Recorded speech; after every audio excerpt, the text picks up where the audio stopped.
Olá, pessoal, bem-vindos a mais um episódio de Mil Crimes. Eu sou a Bruna, comigo tá a Fabi. Oi, Fabi. Olá, pessoal, tudo bom? Estamos aqui, né, pra terceira parte dessa saga. Vou te contar, Tá realmente uma saga. Vou escrever um roteiro aqui de 40 páginas pra gravar.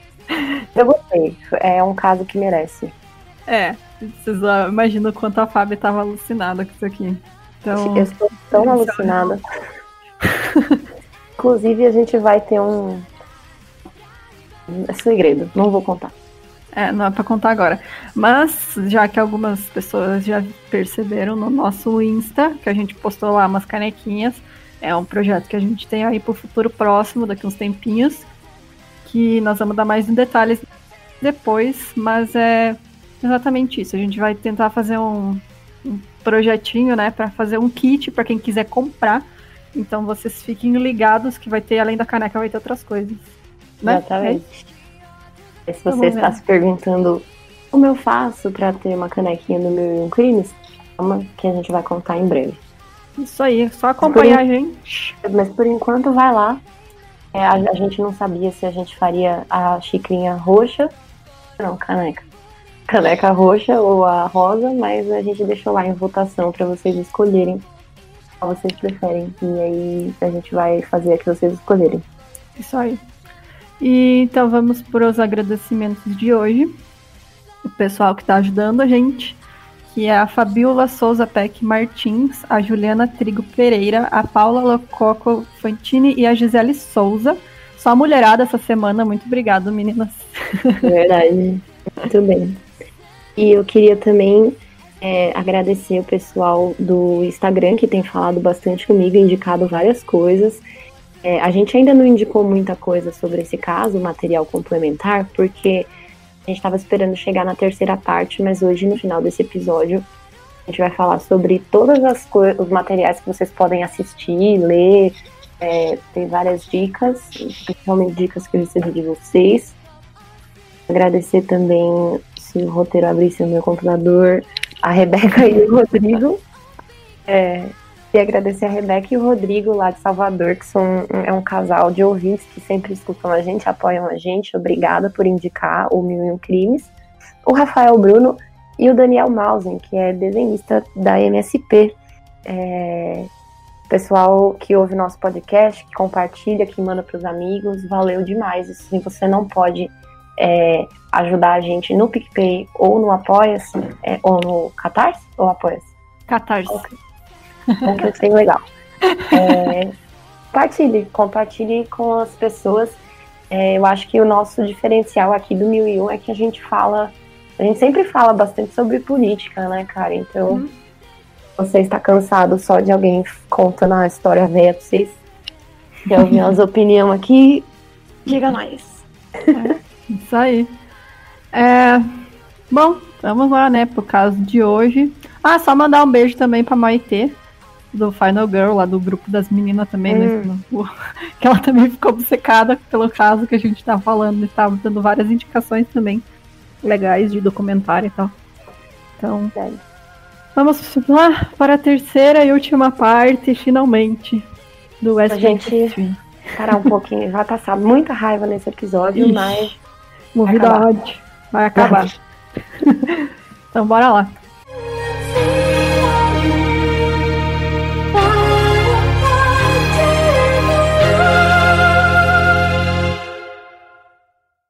Bom, então antes da gente começar essa parte aqui, vamos lembrar o que aconteceu nos outros dois episódios. No primeiro, a gente falou sobre o perfil de todos os acusados e das vítimas, né, as pessoas envolvidas. No segundo, é um episódio também muito importante, porque a gente mostrou como foi toda a investigação e as testemunhas e como é que fala? A confissão. Olha eu me atrapalhando tudo. A confissão do Jesse, que foi um caso, né, à parte de tanta esmerdaiada que a polícia fez. Nossa, véio, parabéns. Então, se você não escutou ainda, não adianta você ouvir só esse, volta lá e escuta os outros dois. E é isso. Exato. Então vamos começar. No julgamento do Jesse, a única coisa que eles tinham contra ele era a confissão, totalmente confusa e cortada, porém o seu advogado disse que ao entrar no julgamento, ele percebeu que o juiz já tinha decidido os culpados. E agora com a confissão, eles precisavam de um motivo para o Jesse estar presente na cena do crime. Ele tinha dito que agarrou um dos meninos, mas nunca disse por que ele foi até lá, já que, né, ele disse até que tinha medo do Damien, porque o Damien era estranho, ele não andava com os outros dois. E então a Vicky Hutcherson, que era a mãe do menino, né, o Aaron, que o Jesse ficava de babá às vezes, disse que ela falou que tinha testemunhado tudo, ela foi chamada para depor. E aí, ela testemunhou sob juramento, sobre aquela noite que ela foi levada junto com o Damien e o Jesse para o esbate, que era aquele ritual com as orgias e tudo mais, e ela foi embora antes, que ela não queria participar do bacanal. Então, ela depôs isso em julgamento. Parabéns. Ai, cara, olha, foda. Ser presa, né, velho? Tinha que ser presa, porque é perjúrio, né? Mentir em julgamento. Bom, fibras microscópicas foram encontradas nas roupas das vítimas, e essas fibras eram similares a roupas nas casas do Damien e do Jason. Na casa do Damien era uma blusa verde da mãe dele, e na casa do Jason era um roupão rosa da mãe dele. A não ser que você imagine que os dois saíram com uma blusa verde da mãe e um roupão para matar esses meninos, não faz muito sentido, né? Então a gente vai deixar essa informação com vocês aqui, a importância de levar essa evidência para a promotoria. É uma coisa realmente que é bem importante. Muito. Que essas fibras e essas roupas são de lojas de departamento, né? Que era um negócio muito, muito fácil de ter igual, então realmente não tem como ser conclusivo. Sabe essa brusinha da Renner? Exatamente. É isso, cara. É a mesma fibra que eles usam para vários tipos de roupa. Então, se você achar uma, não quer dizer que é da roupa que tal pessoa tem. Pode ser de qualquer pessoa que tenha a roupa daquela marca. E lembrando que similar não é nem perto de uma combinação perfeita. Porém, nada disso tem a ver com o Jesse, né? E ainda assim foi usado no julgamento dele por causa da confissão falsa. Além dessa confissão, não tinha nenhuma, zero, nada, evidência. Zero. Muito bolinha, zero. O promotor também ia chamar uma outra testemunha do caso do Damien e novamente não tinha nada a ver com o Jesse. Sabe que esse caso, muita gente comentou também que lembra muito o caso Evandro, que o Ivan cobre no Projeto Humanos, porque é tudo especulação, confissão forçada à base de tortura. Se você não viu o último episódio, corre lá escutar o do Projeto Humanos, que é assim, ó. Eu não tinha dúvidas, né, mas quem ainda tinha, tá lá a prova. E realmente, no caso, né, do caso Evandro, foi intolerância religiosa, né? E aqui foi intolerância ao diferente, né? E também religiosa, né? Porque o Damien, ele falava que ele era o Wicca, né? Ele era o Wicca. E, realmente, tipo pessoas que fogem do padrão. Exatamente. Então, realmente, os casos são muito parecidos, porque, né, as convicções da acusação são ridículas. É só isso. E aí a gente também, no episódio anterior, falou como toda essa comoção fez que várias pessoas resolvessem ir lá e falar qualquer merda na delegacia. Então, antes do julgamento do Damien, um adolescente chamado William Jones disse à sua mãe que no dia dos crimes, o Damien ficou bêbado e ficou falando que havia estuprado as 3 crianças e matado eles com uma faca. Pra começar, né? Tipo, esse papo aí, as crianças nem foram estupradas, sabe? Então, já começa daí. Isso era um boato que se espalhava desde que acharam eles, né? Então, tipo, porque um deles estava sem as genitais, né? A gente vai entender também o lance das genitais, né? Sua mãe imediatamente levou esse adolescente na delegacia. Ele não queria admitir a mentira e tem problemas. E ele continuou com a história. É que logo antes de testemunhar, sabendo que mentir em tribunal é crime, ele ficou com medo e contou a verdade. Que, na verdade, o Damien não tinha dito nada daquilo, na verdade, não tinha nem visto o Damien. Tipo, cara, beleza. Aí, então, a última pessoa que eles levaram como testemunha era o nosso querido caçador de bruxas e demônios Van Helsing do Alabama, do Arkansas, Jerry Driver, que é óbvio, né, que ele ia estar ali. A única coisa que ele era capaz de testemunhar é que ele viu os jovens andando juntos e que eles estavam todos de sobretudos pretos e carregando cajados. Que na verdade, e ele usou a palavra cajado pra, tipo, causar essa impressão, sabe? Tipo, cajado mágico, World of Warcraft. Na verdade, tipo... Eram os 3 Gandalf andando lá atrás do outro. Exato. Na verdade, era tipo um pedaço de pau, sabe? Tipo, Os moleques acharam e ficaram andando com os pedaços de pau, batendo na grade das casas, né? Não, os cajados. Ele queria, tipo, ilustrar a cena como algo sombrio e macabro. Então ele, tipo, eu vi eles usando sobretudos e cajados. Tipo, Fiz com uma vassoura na rua, alguém tá falando que eu tô andando de cajado agora? Tá voando, né? Com a vassoura na mão. Ah, bruxa. Bom, isso era tudo que eles tinham no julgamento do Jesse. Tudo nada, né? Na verdade. Tudo isso, né? Tudo isso, essas provas consistentes. O juiz desse caso, ele não era imparcial. Então, muito antes do julgamento começar, ele já estava decidido a mandar os garotos para a cadeia. Por isso isso fica claro quando a gente olha para a forma como ele conduziu os julgamentos. A gente falou um pouquinho, né, no último episódio, como ele não aceitava. Que a gente falou que ia dar raiva dele? Então é esse agora. Ponto aí. Então, a defesa, por exemplo, a defesa do Jesse tentou levar como testemunha o Aaron Holmes, que era aquele especialista que analisou os testes do polígrafo e disse que o Jesse nunca tinha mentido sobre ser inocente. Então, o juiz não permitiu que ele fosse testemunha, já que ele achou que o depoimento dele não seria relevante. Detalhe que ele era, tipo, especialista no negócio, já tinha trabalhado no Pentágono, tá ligado? Então. Não é importante essa testemunha. O importante é o Jerry Driver falando que viu eles com cajados. Exato. Ou seja, ele permitiu que um homem como o Jerry Driver, que era um fanático religioso sem nenhum tipo de embasamento científico, testemunhasse contra o Jesse, mas na hora de chamar um especialista, de fato, ele negou. O advogado Jesse também chamou um especialista em confissões falsas, né, para ser testemunha também.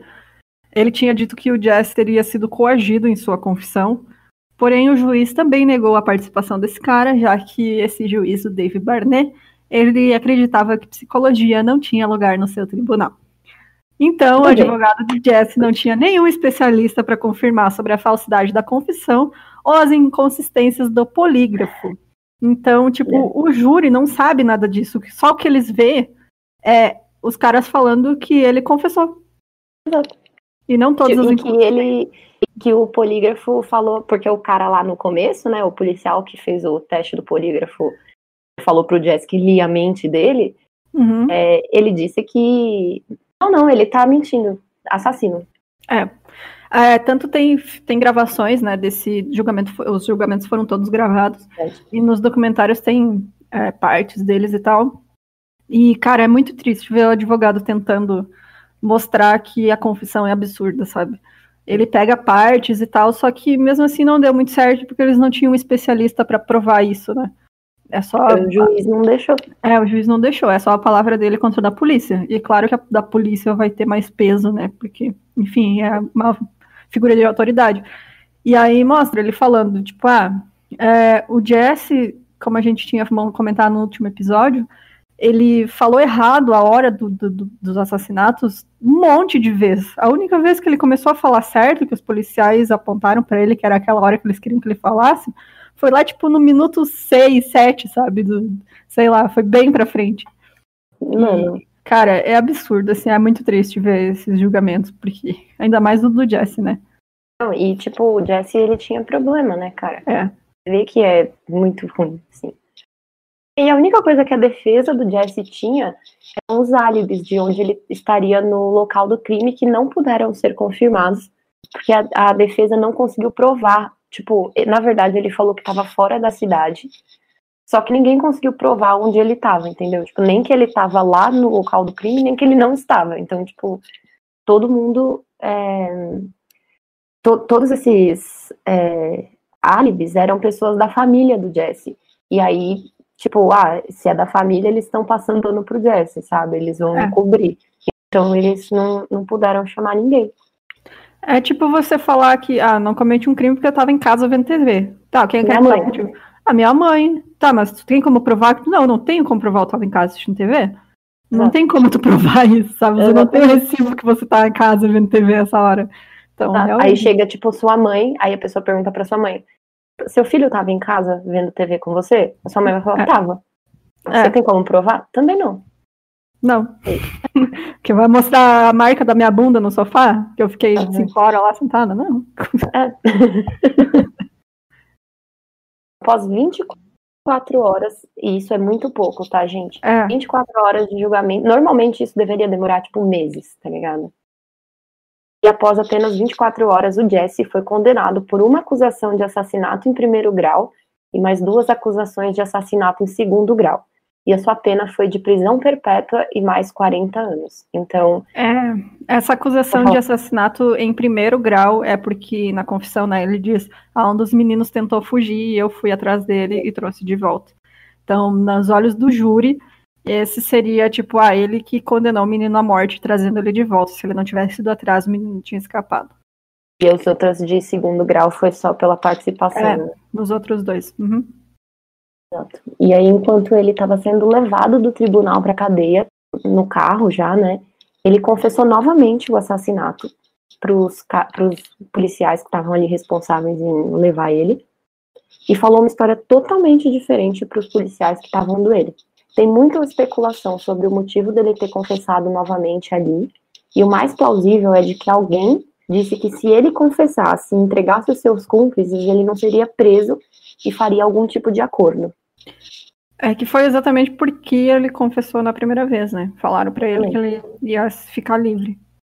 Bom, essa nova versão da confissão seria de que o Jesse estava bebendo uma garrafa de uísque, que foi comprada pela Vicky, e eles se encontraram com o Jason e o Damien, então foram fumar maconha e beber em Hollywood Hills.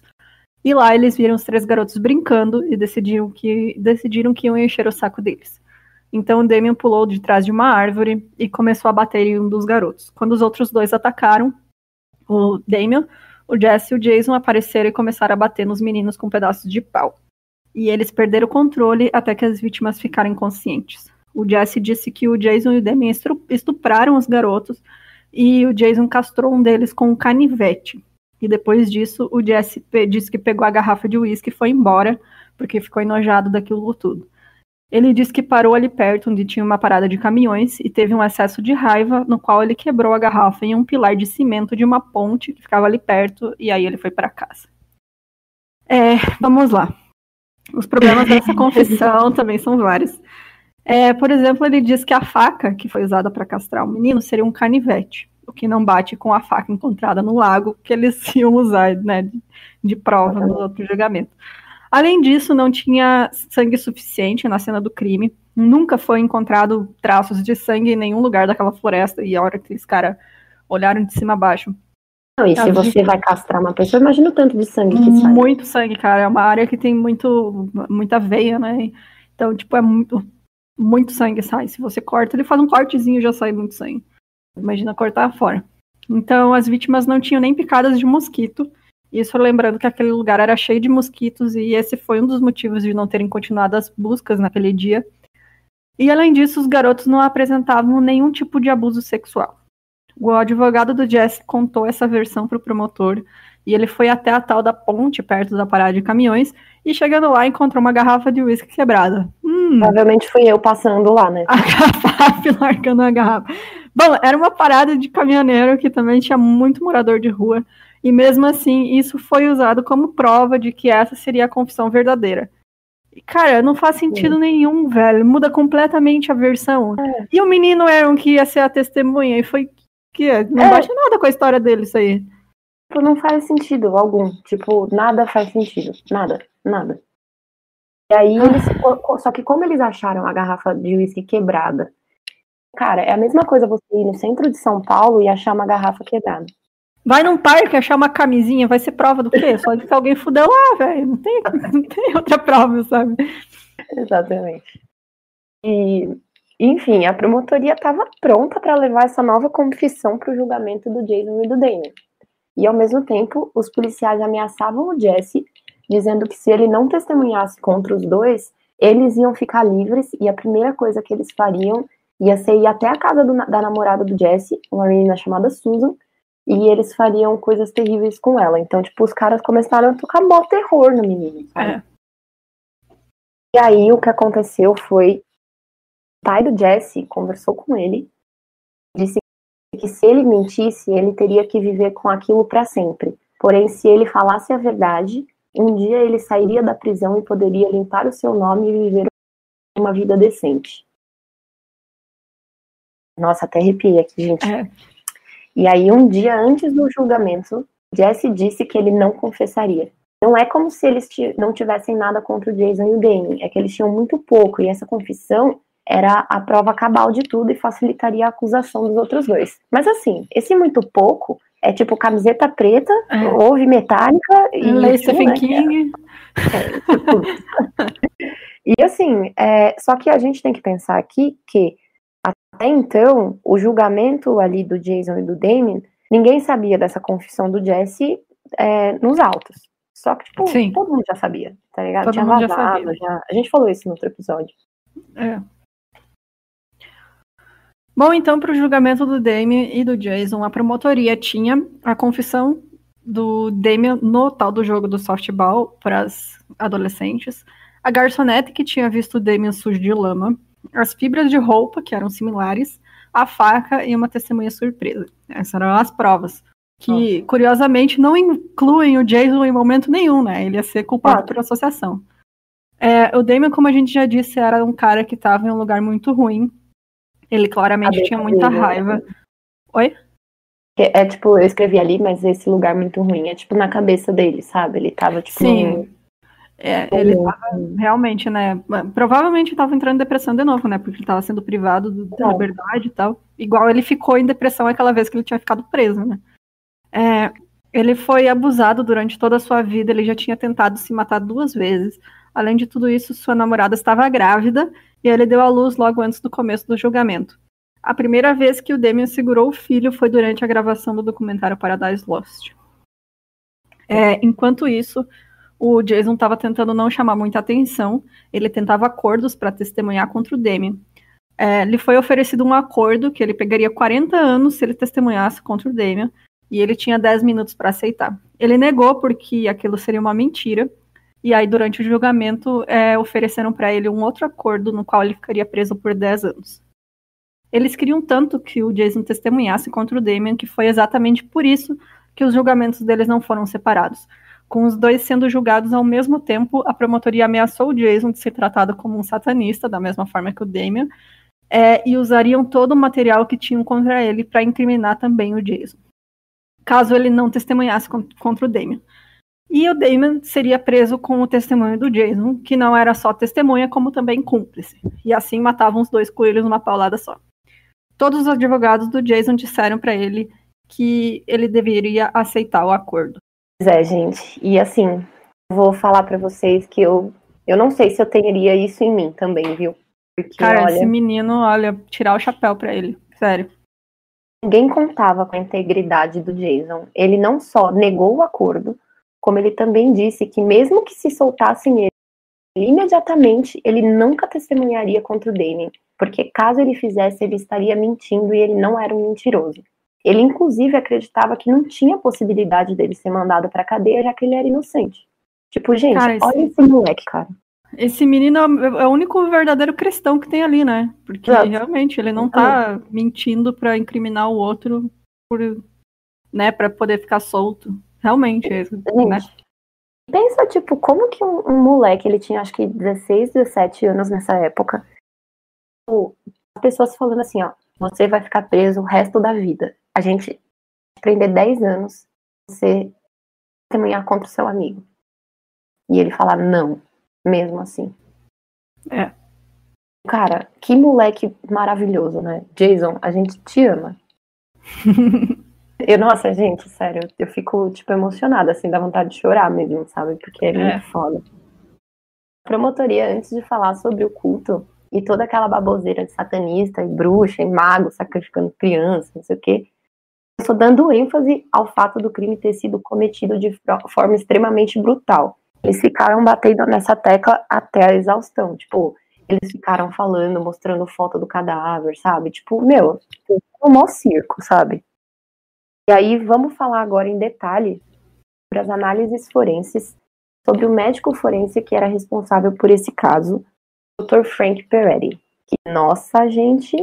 Ai, olha, outra pessoa incompetente, né? Como é que pode? Acho que eles pegaram e falaram assim, é muito ruim no que tá fazendo. Vamos trabalhar nesse caso junto. No Left Podcast on the Left, quando eu ouvi sobre esse caso, eles chamam de Dream Team. É o time dos sonhos. É, time dos sonhos, da realmente. incompetência. Normalmente os médicos forenses também são imparciais, eles devem ser, né? E eles estão ali para falar o que dizem as evidências, independente do lado, para qual lado elas apontem, né? Eles atuam de forma independente e não devem dar suas opiniões. Porém, no estado do Arkansas, naquela época, o médico legista era um braço da promotoria. Ou seja, eles trabalham para aqueles que estão fazendo a acusação e tentando colocar os réus atrás das grades de forma ativa, sabe? Tipo, eles realmente trabalham para o favor da acusação. E aí, cara, o absurdo doutor... isso. Isso é muito sem Não faz noção. sentido, sério. Pô, cara... O Dr. Frank Peretti também não era certificado pelo Conselho de Medicina. Lá. Bom, já que para exercer essa função no Arkansas, não era necessário desse certificado. É apenas uma formalidade. Mas não pensem que ele não tentou. Ele tentou e falhou 2 vezes o teste do Conselho de Medicina e se recusou a fazer o terceiro, já que não era obrigatório. Ele disse que, tipo, eu não quero. Preciso. É tipo eu tentando fazer alguma coisa quando não consigo. Não queria mesmo. Eu não queria. Nem queria mesmo. Quando o cara, né, leva fora da mulher, nem que te queria mesmo, tu é feia. É isso, sabe? Rumores dizem de que ele até que era um cara competente, sabia fazer uma autópsia, mas quando era a hora de escrever a análise dessas autópsias, ele era uma anta. Então, tipo, esse era o problema dele. Ele, tipo, até sabia abrir um corpo Sim. lá e secar o que fosse, mas para falar, olha... Teoria, ele não sabia nada. Pois é. Aí ele ainda foi instruído pela promotoria para ser o mais gráfico e aterrorizante possível no julgamento, mostrar foto e conectar a faca com as feridas nos corpos das vítimas. Então, tipo, cara, ele pegou a faca, ele ficava colocando do lado da foto, tipo, posicionando a faca de um jeito estranho, que ficava parecendo que era, sabe, assim, tipo, induzindo mesmo, sabe? Bom, então ele fez o trabalho dele, né? Ele disse que os arranhões na pele dos garotos só poderia ter sido única e exclusivamente causados pela lâmina de uma faca com serra. E a faca encontrada no lago, que nós falamos no último episódio, tinha uma serra em um dos lados. Ele disse também que os cortes foram feitos lenta e calculadamente, para causar o máximo de dor possível. Ele não disse que os garotos não tinham sido estuprados, mas ele disse que a condição em que os corpos estavam poderiam apontar para que tivessem. Isso não faz sentido nenhum, cara. Ele, tipo, nós não podemos dizer que estuprado, mas parece que foi. O cara, o seu trabalho é dizer se foi ou não. Não concordo nem discordo, muito pelo contrário, foi isso que ele falou. Tudo que ele disse foi fundamentado em um livro escrito por um cara chamado Vincent de Maio. Então, quando o documentário West of Memphis foi feito, os produtores... Cara, isso é muito bom, né? Os produtores levaram esses relatórios da autópsia para o autor do livro, Vincent de Maio, a analisar, e ele disse que o Frank Peretti não fazia ideia do que estava fazendo. O Vincent disse, esse cara é um burro. E o Peretti, ele vivia falando que, tipo, eu conheço o Vincent de Maio. Um amigão, né? Uhum. Cara, nem tinha ideia quem que era um maluco.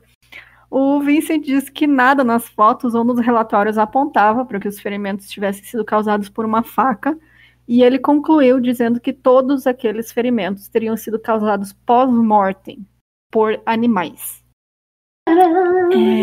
Então, estamos aí chegando, né, à teoria mais plausível, que é baseada em evidências concretas. Aí é que pegou um médico, né, de verdade. Um cara que sabe o que tá fazendo, né? Não só ele, né? Depois a gente vai ver que foram vários. Acontece que o corpo dos garotos foi encontrado na água. Aquele lugar específico de Robin Hood Hills, era conhecido como Cidade das Tartarugas.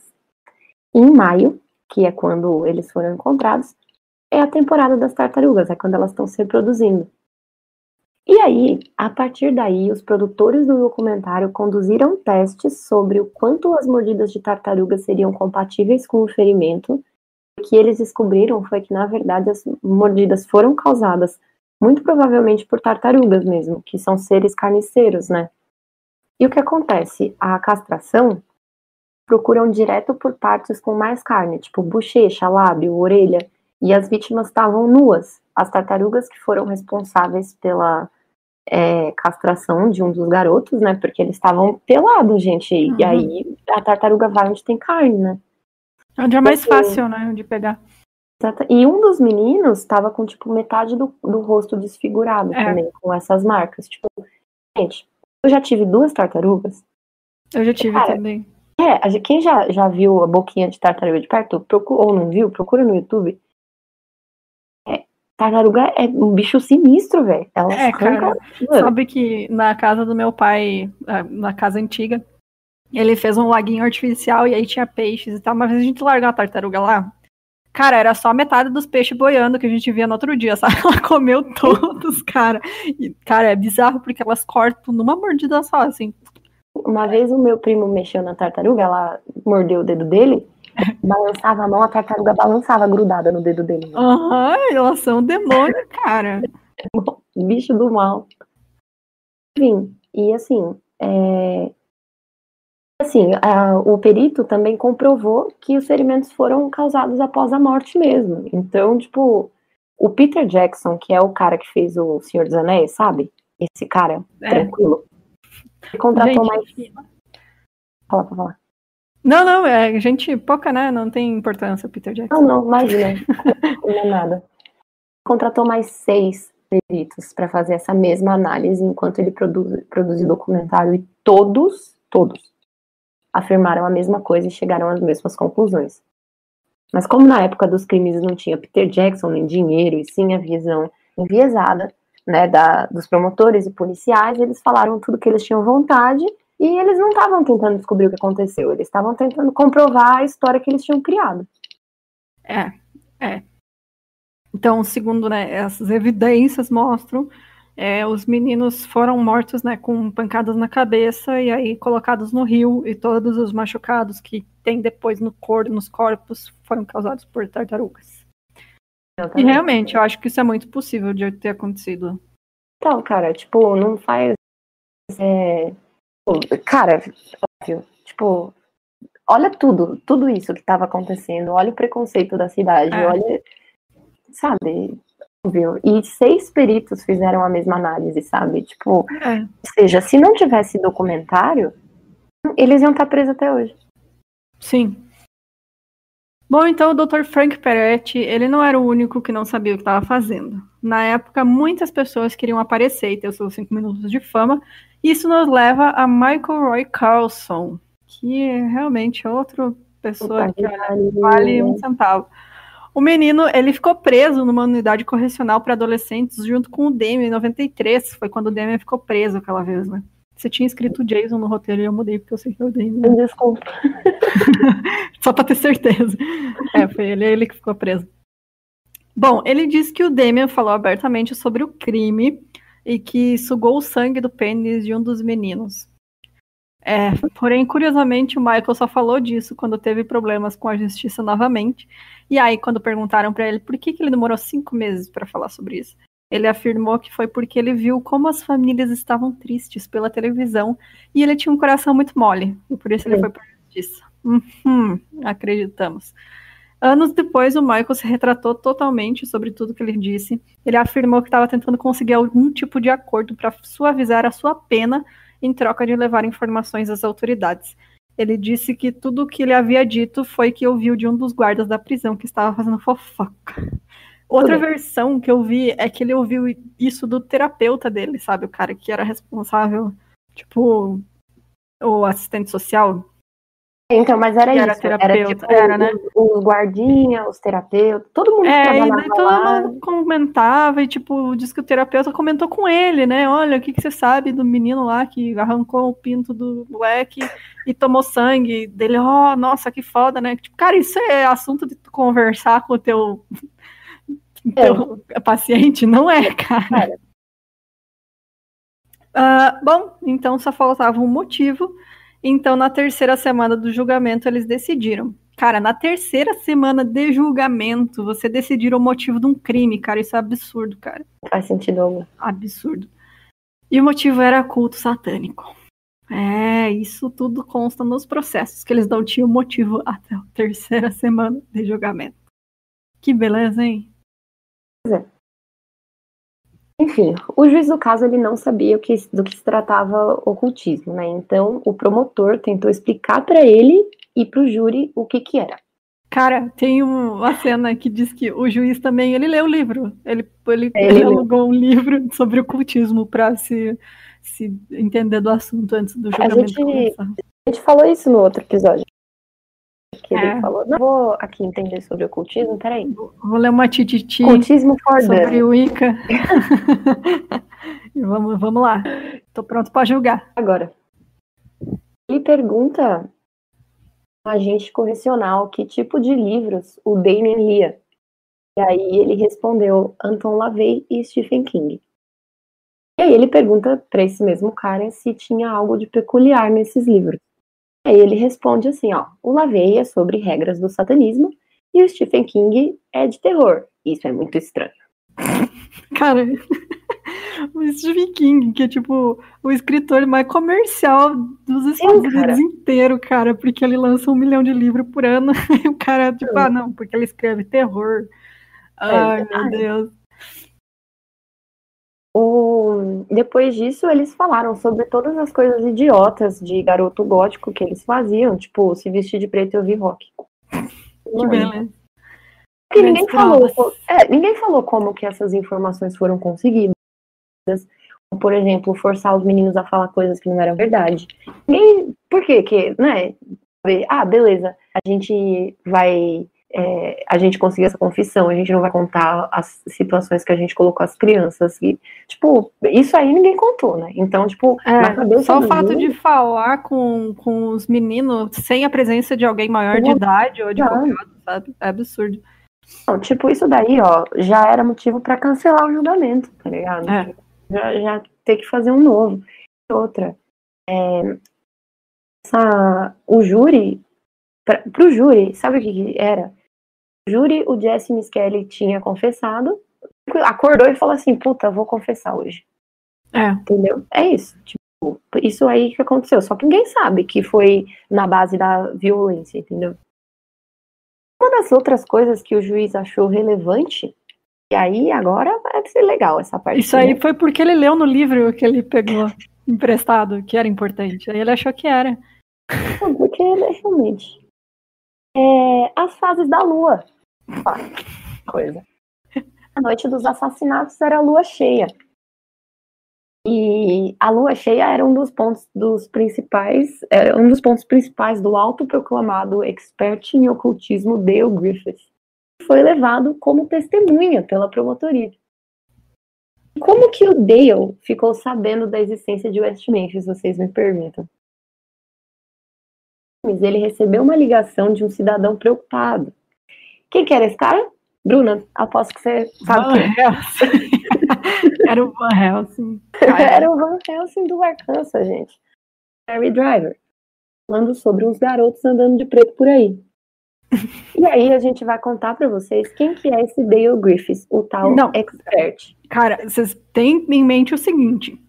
O juiz não aceitou psicólogos e especialistas que trabalharam com o Pentágono em uma das investigações mais importantes para os Estados Unidos de todos os tempos, que foi o Watergate. Mas ele aceitou esse cara. Exato. Cara, eu tô muito nervosa, velho. Nossa, vai dar muita raiva. Nossa Senhora. Gente, o Dale Griffiths era um policial aposentado que trabalhou 26 anos como na força, né? Inclusive, durante a atuação dele, ele incomodava muitas pessoas com esse papo de satanismo. Era um chato, ele era um chato. É tipo um Jerry Driver. Que ele tinha um PhD da Columbia Pacific University. Você me pergunta, Universidade de Columbia?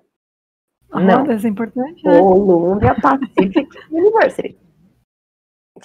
Ele era um consultor de satanismo. Olha lá o que isso quer dizer. Esse cara escreveu 4 livros, sendo o mais notório deles um chamado As 4 Faces de Satã, que, tipo, mano, caguei. Bem, vamos falar do hambúrguer aí que ele fez o PhD dele. Essa faculdade é uma faculdade não licenciada à distância. Assim, nada contra a faculdade à distância, acho que, mano, é ótimo, só que a dele não era licenciada. E eu digo mais, essa faculdade foi fechada por uma ordem judicial no ano 2000. Olha lá. Bom, e mesmo assim o juiz deixou ele falar. Olha que beleza. Outra coisa, cara, tem a cena no documentário que é o advogado perguntando pra esse cara, tipo, quantas aulas você participou pra tirar o teu PhD? E aí o cara, tipo, o que? Não entendi a pergunta. Não, é só isso. Quantas aulas você participou pra conseguir o teu PhD? E o cara responde, nenhuma. Não precisou fazer aula nenhuma, era só ler uns slides lá e foda-se, ganhar um PhD. Cara, eu vou fazer a mesma coisa, velho. Chega. Beleza, né? Chega de estudar, chega, tá aqui. Bom, então o promotor começou perguntando pra esse cara se tinha algo cultista na alegação do Damien ter sugado sangue do pênis de uma das vítimas, em uma noite de lua cheia. Então, o Griffiths disse claramente que sim, já que 5 de maio era apenas alguns dias após o dia 1º, que era o dia de Beltane, que nada mais é do que um festival celta, ainda comemorado nos dias atuais, reconhecido nas comemorações da festa de primavera, mas que originalmente marcava o início do verão. Ele falou que isso, Beltane, era um ritual satânico. É um ritual celta, já virou um ritual satânico. E por que esses meninos que são tão satanistas iam fazer dias depois e não no dia que é pra ser? Eu acho que não vale mais. Não faz sentido, não vale nada, cara. Não faz sentido isso. Cara, não. Ele também disse que quanto mais nova a vítima, mais poderoso era o sangue delas para fazer rituais. Então, eles beberam para ganhar poderes. Levantar, né? Levitar coisa, dobrar colher, etc. Com isso, foram para a idade dos garotos. O Dale Griffiths disse que o fato das vítimas terem 8 anos de idade era importante em um sentido ocultista. Ele disse que o número 8 era o número das bruxas e que, de acordo com o trabalho de Crowley, sexo antes dos 8 ou você perde os seus poderes mágicos. Aí o advogado fala, se os meninos tinham 8 anos quando foram abusados, então não seria sexo antes dos 8, né? Eles já tinham 8. E aí, peraí, eu vou imitar, vamos imitar? Vai, eu vou falar... Eu sou um advogado.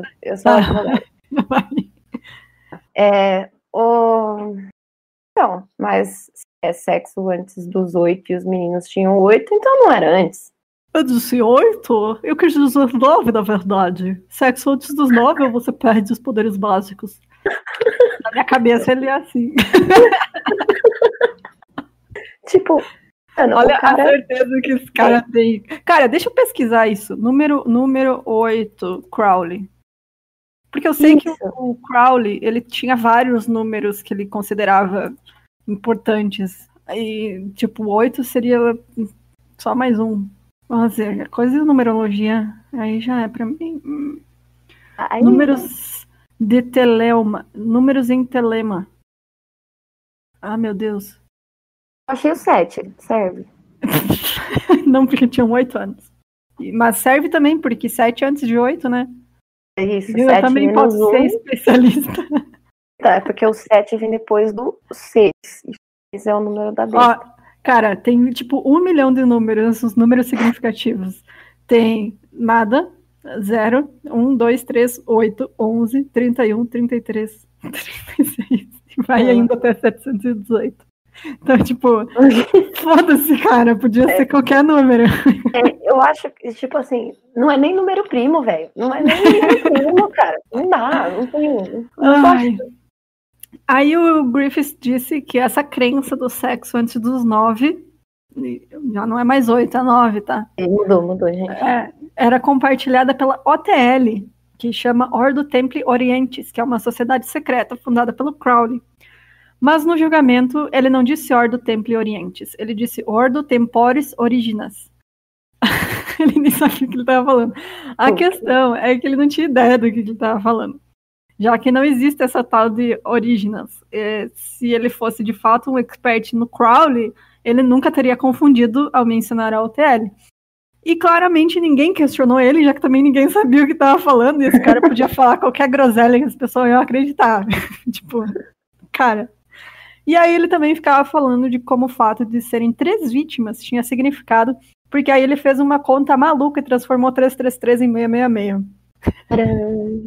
Tipo, cara, tinham 3 crianças, aí são 3 crianças, aí 333. As 3 crianças, elas estavam num lugar que tinham 2 riachos, então 3 vezes 2, 6.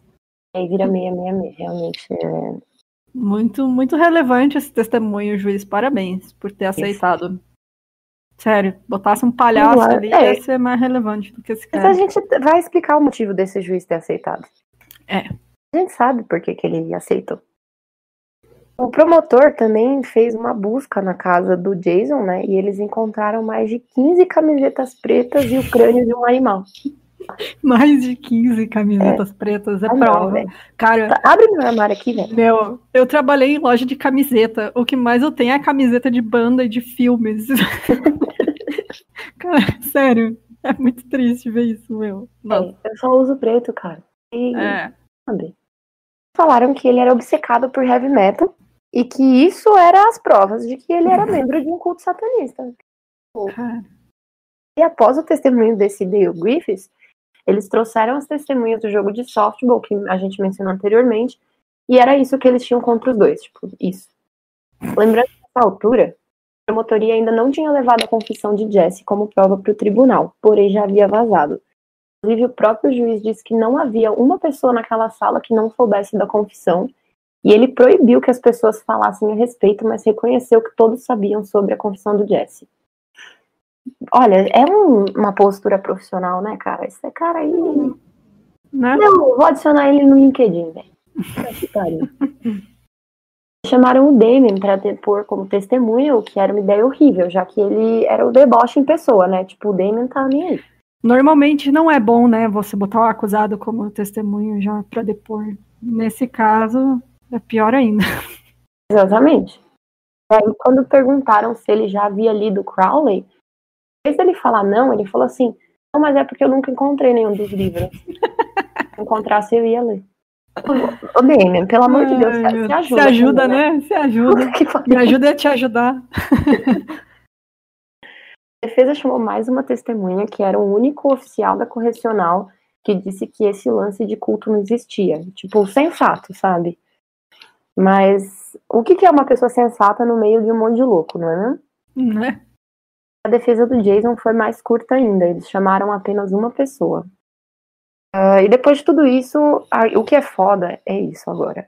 Em 4 horas e meia, o júri chegou ao veredito. 4 horas e meia, cara.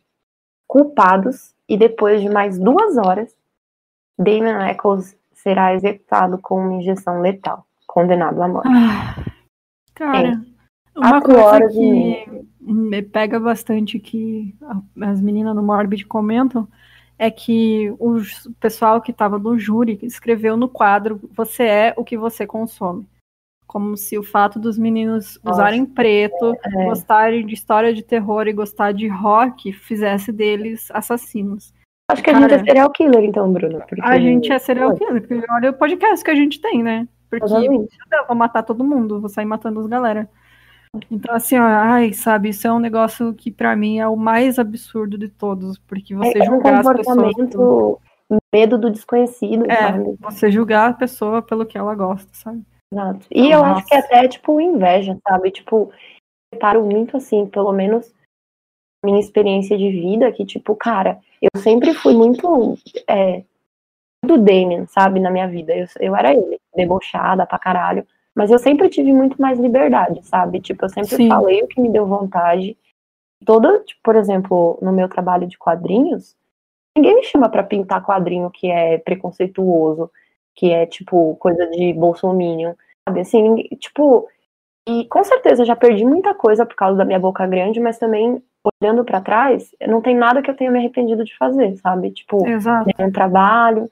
Assim, eu sempre tive muito essa liberdade de poder.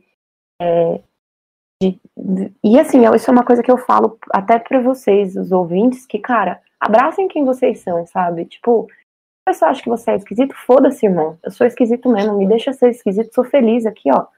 Valeu, tô de boa. Manu Gavassi é a puta que pariu. Vou de vibes, outra puta que pariu. Tá ligado? Tipo, Foda-se essa merda. exato. Tipo, nada vale mais do que você ter a sua liberdade, sabe? Então, tipo, nem te chamar de estranhos, de esquisito, não sei o que, abraça isso e torna isso uma arma contra essas pessoas, sabe? Sabe que recentemente eu não quis uma proposta de emprego. Eu fui fazer entrevista, né? Uma moça do RH. Ela tinha 2 vagas da minha área de publicidade.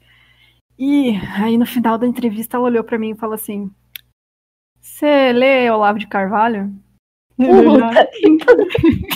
eu já fiquei, não.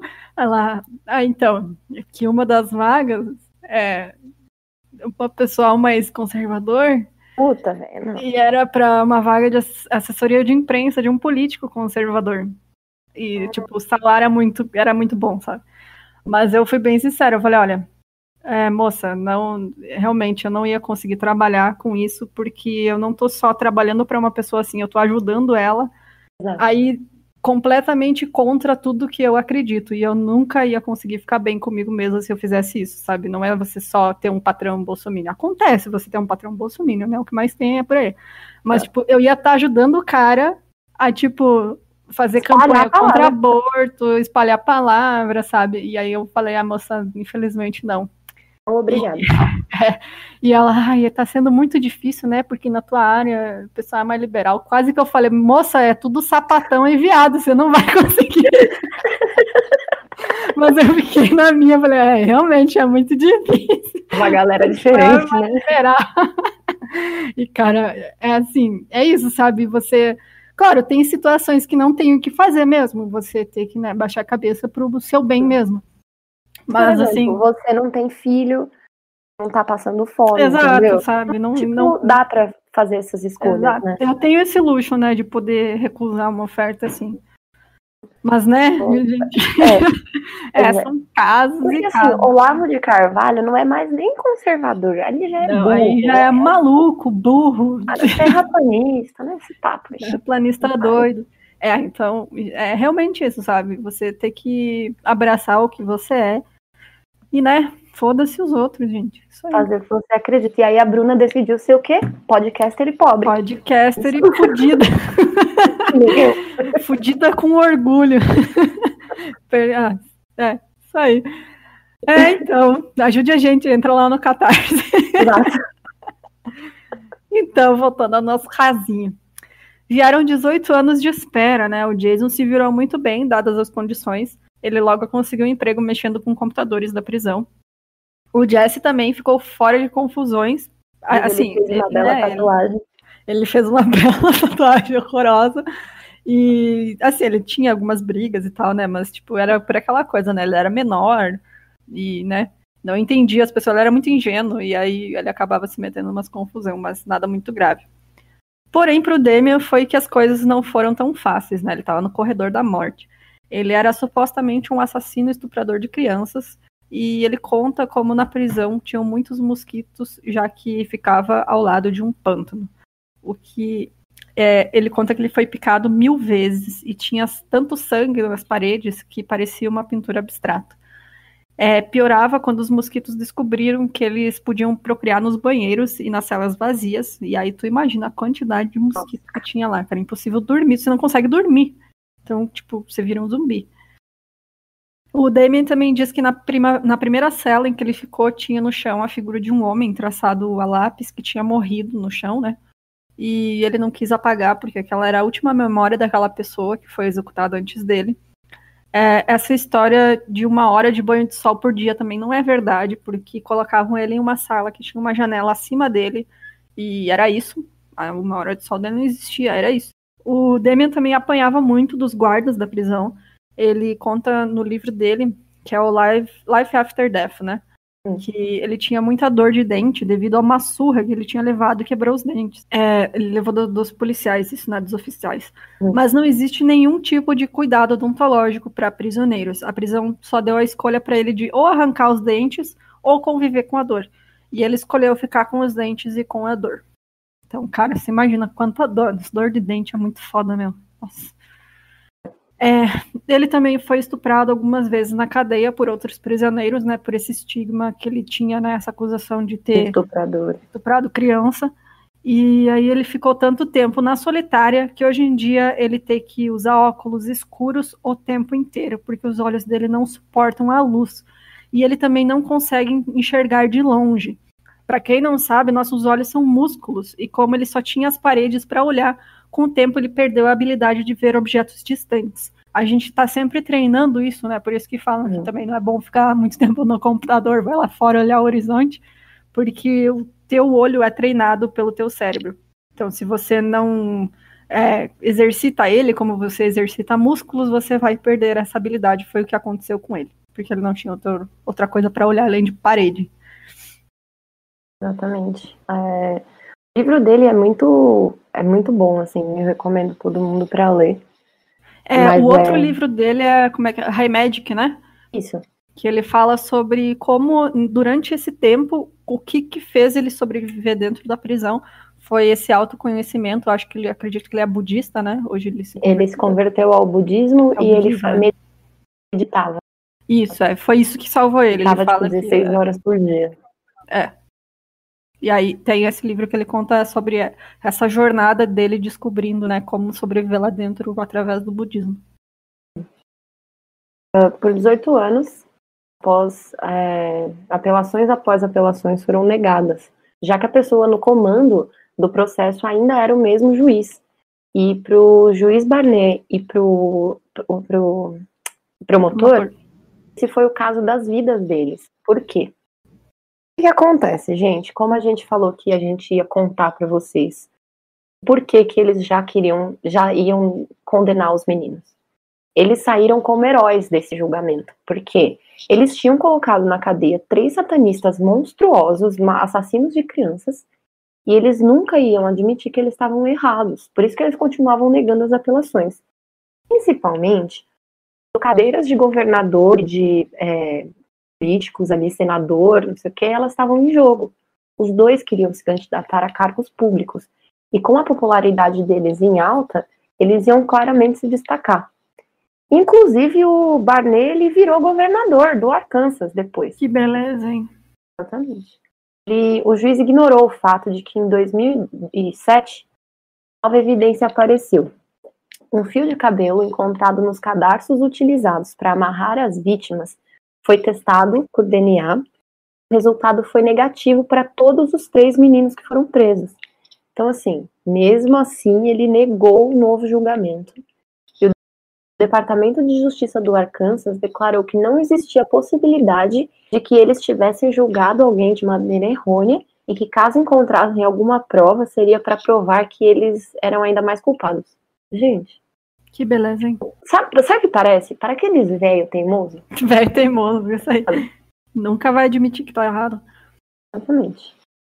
E, eventualmente, né, os advogados levaram, graças ao documentário, né, os advogados levaram a nova prova para a Suprema Corte do Estado do Arkansas. E aí sim eles aceitaram que a nova evidência fosse apresentada. Lembrando que isso não é um novo julgamento, é só a apresentação da nova evidência. Aí foi quando o juiz Barnet foi eleito. Na verdade, desculpa, ele não era governador, tá, gente? Ele foi eleito senador. E ele abandonou o cargo de juiz. E a cadeira estava livre, e aí quem assumiu foi o juiz David Laser. O que é interessante nessa história é que o David Barney, ao contrário do que a gente imagina, ele era um democrata, não republicano. Olha só. É para mostrar que nos Estados Unidos não existe esquerda, né? Exatamente. Tem menos direito. Exato. Além disso, em 2016, ele fez uma petição para abolir a pena de morte no estado do Arkansas. Tipo, bateu ali, né? Bateu, né? Doeu, né? E quando ele fez isso, ele fez essa petição para abolir a pena de morte, ele acabou perdendo a reeleição, porque é um estado extremamente conservador, né? Isso mostra exatamente o tipo de eleitor que ele tinha. Então, enquanto ele apoiava a pena de morte, ganhava. Foi mudar de ideia. E com ele fora do caminho, um novo julgamento estava quase garantido. Porém, o estado do Arkansas não era o maior fã de passar por essa humilhação, ainda mais depois de toda a atenção que o caso havia chamado, inclusive das celebridades, né? Só que aí eles encontraram uma solução que mais ou menos resolveu para todo mundo. E agora a Bruna vai tentar explicar pra gente. Olha, é difícil de explicar, vamos lá. É a parte confusa. Eu vou tentar explicar o melhor possível, mas pode ser que fique difícil de entender, então a gente vai deixar alguns links caso alguém queira se aprofundar neste assunto. O estado do Arkansas, ele ofereceu para o Jesse, o Jason e o Damian um acordo chamado Alford Plea. A definição da Wikipedia é essa: um argumento de culpa em um tribunal criminal pelo qual um réu, em um caso criminal, não admite o ato criminoso e afirma inocência. Então é o seguinte: o acusado ou acusados, eles não admitem a culpa e nem se declaram culpados, mas reconhecem que as evidências contra eles podem convencer um júri a declará-los culpados. Então, basicamente, eles estão dizendo que sabem que o Estado é capaz de prendê-los por causa das evidências, então ele vai se declarar como culpado, mesmo sabendo que não é. Ou seja, o crime é considerado resolvido, eles são considerados culpados pelo Estado, suas fichas não são limpas, mas mesmo assim eles são liberados. É assim, eu entendi um pouco mais, né? Mas é exatamente o que eu acabei de falar. É como se, por exemplo, alguém me acusasse de ter roubado um celular. E eu não roubei, mas existem provas que podem me incriminar e eu reconheço que essas provas são boas e que poderiam me incriminar. E aí, para eu não ser presa e tomar uma pena maior do que eu queria, eu admito que, né, faço esse acordo do Alford Plea, declaração, e eu digo, tá, eu vou me declarar culpada, mas ainda mantenho a minha inocência. É isso. É isso. Faz sentido? Não. A vantagem é que os acusados não podem processar o Estado depois de serem liberados. E acho que é exatamente por isso que, né, eles aceitaram, o Estado aceitou. Eles não poderiam ser compensados pelos 18 anos que ficaram presos e todas as merdas que eles tiveram que passar. Perder 18 anos da vida na cadeia, cara, por nada. Então, realmente, eles não podem processar o Estado e ficou. E é isso. E aí, com isso também tem um negócio muito importante, que é, ao aceitar esse Alford Plea e não um novo julgamento, o Estado encerrou o caso. Então, quer dizer que ninguém mais pode ser condenado por ter assassinado os 3 meninos. Exato. É como isso. Tipo, já... Aqui, ó, tá resolvido. Para o Estado, o caso está encerrado e os 3 culpados foram julgados e presos. E é isso. Então, se alguém aparecer amanhã e falar, não, eu que matei os 3 meninos, ele não vai nem ser preso. Porque, foda-se. Então, tipo, além de fuder com a vida dos 3 moleques que ficaram presos 18 anos, eles fuderam completamente com, né, a justiça por os 3 meninos que foram mortos.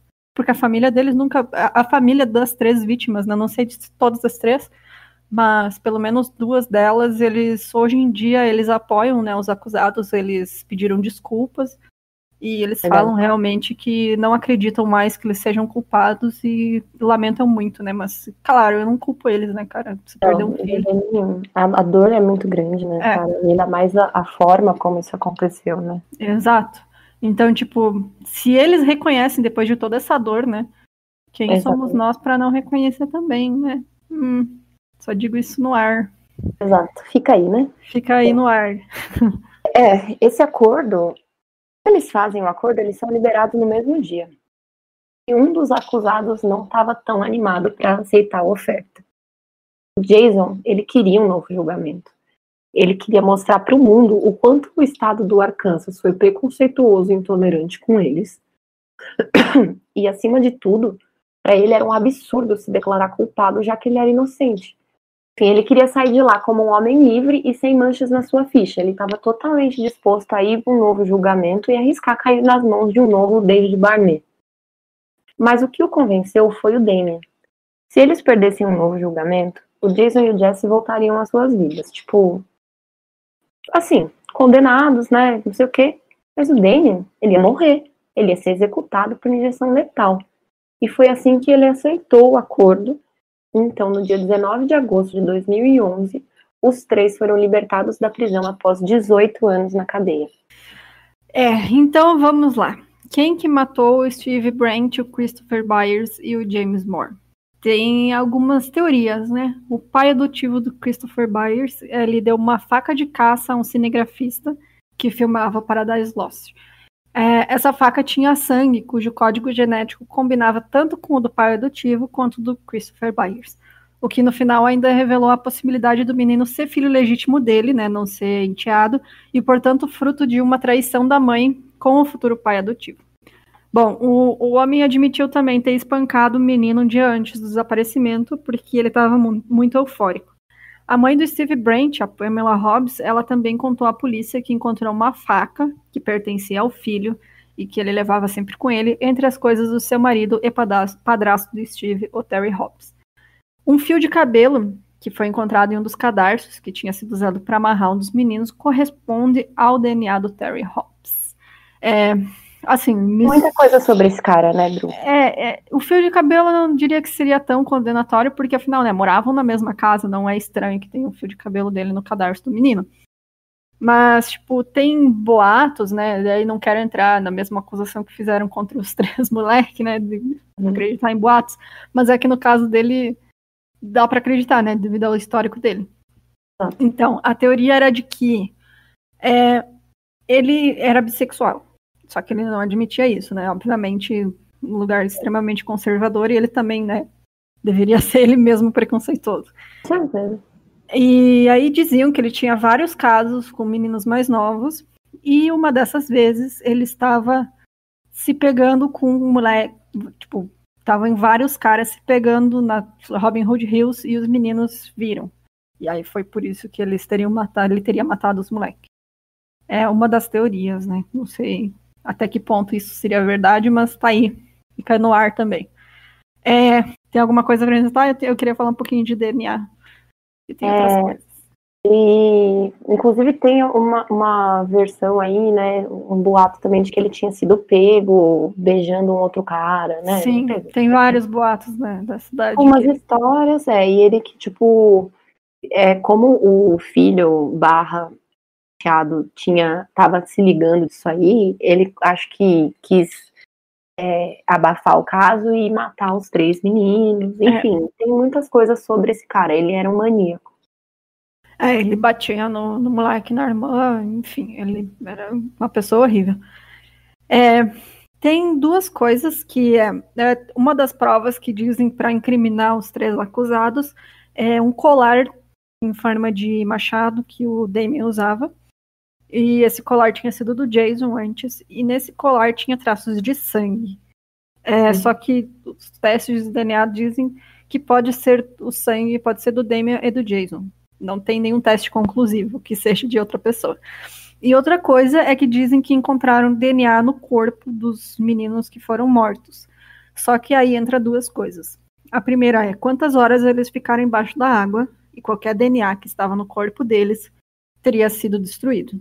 Porque realmente, coisa que mais destrói DNA é ficar submerso na água. E a segunda é que existem provas e registros fotográficos de pessoas manipulando os corpos sem luvas.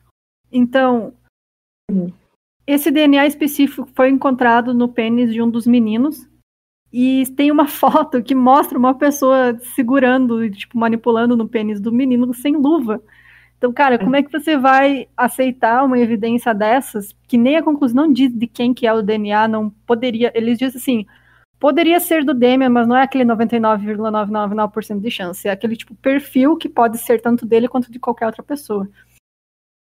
Então, assim, como é que você vai aceitar um DNA de corpos que foram manipulados sem luvas e que foram completamente contaminados, sabe, pela manipulação deles? Então, tipo, cara, pra mim não é nada conclusivo esse tipo de DNA. E só para deixar isso mesmo, porque se vocês forem pesquisar sobre esse caso, vai aparecer isso. Mas procurem por vocês mesmos, tirem suas conclusões, mas, né? O Terry Hobbs também ele processou a vocalista do Dixie Chicks. Sim. Uma das celebridades que juntou em defesa dos meninos que foram presos, né? A Natalie Maines, né? Que é a vocalista dessa banda. Ele falou que o Terry Hobbs falou que ela acusou ele. Aí ele processou ela, tipo, em, sei lá, $17 mil, mais ou menos, assim. Mas não ganhou. Em 2009, 3 testemunhas fizeram como chama? Depoimento falando que viram o Hobbs com os garotos na noite que eles desapareceram, tipo, depois da última vez que eles tinham sido vistos. E ele negou que tinha sido visto essa noite. E ele questionou também por que essa testemunha apareceu só 16 anos depois, sabe? Então, essa pessoa deve estar com medo, né? Sei lá. Essa família é a única família que ainda acredita a única família não, né? É ele. Ele é a única pessoa. Acredita que o West Memphis 3, né? O Jason, o Jesse e o Damon são os culpados. As outras famílias falaram que, tipo, realmente foi um erro do Estado. Então fica aí, gente. Terminamos nossa saga. Vamos bater palma. Acabou. Mas é isso. Se quiser comentar qualquer coisa, comenta no nosso Insta o que você acha. Pode mandar mensagem pra gente. Recomendação. Sim, faça as recomendações. Então, primeiro, vamos lá. A coisa mais nova que eu queria recomendar, que é sensacional, gente, é que tem um novo show na Netflix, um novo seriado uma animação chamada Midnight Gospel. E, tipo, no episódio 3, o Midnight Gospel é tipo um cara que ele faz um podcast, assim, só que é muito doido, assim, é muito legal. É dos criadores do Adventure Time. Adoro eles. É maravilhoso. No episódio 3, eles entrevistam o Damien Eccles. Tipo, não é o Damien Eccles, é tipo um peixe, tá ligado? E aí, tipo, é muito doido. E tem uma cena, cara, que é sensacional. Tipo, no começo, quando o personagem principal, ele tá andando junto com o peixe, que é o Damien Eccles, e aí ele chega numa sala, e quando ele entra na sala, tem um corpo flutuando na água, velho. É muito doido, assim, tipo... É muito foda a referência, sabe? E ele fala sobre magia, ele fala sobre o tempo dele na cadeia, e como, tipo, a meditação ajudou ele, e ele fala que, tipo, por que ele foi condenado. É muito interessante, gente. Damien Eccles é um cara muito foda, assim, tipo... Hoje em dia eu sou muito fã dele mesmo, assim, sabe? Até mandou mensagem pra ele pra ver se ele... Não respondeu, ficamos aqui na esperança, mas não aconteceu. Exato, mas procurem o trabalho dele, inclusive ele que dubla o personagem também. Que então, legal. É muito massa, muito legal mesmo. Ele tem um livro sobre magia, ele tem um livro sobre a vida após a cadeia, e ele escreveu um livro com a esposa dele, que casou com ele enquanto ele estava no corredor da morte. É isso. Eu acho que tem os documentários que a gente já deixou nos podcasts, e se você entrar no site, a gente tá subindo, tá quase lá. Isso aí, a Shirley tá fazendo um trabalho bem legal. Entra lá, gente, pra olhar. E aí a gente vai deixar lá disponível pra vocês. E é isso. Agradecer as minhas companheiras de podcast que tiveram paciência comigo. Tamo aí, né, pra a hora que quiser fazer um outro roteiro de 40 páginas, fica à vontade. A gente se vira pra gravar depois. Dá um E jeito. o episódio de Columbine, quase pronto, gente. Também é um meio que especial. A gente vai falar sobre esse... Não digo o maior, mas o mais famoso mais conhecido, caso. né? Mais famoso. De de mass shooters, né? De atiradores em massas dentro de uma escola dos Estados Unidos. Obrigada, tchau. Então é isso, gente. Tchau. Até segunda. Beijo na bunda.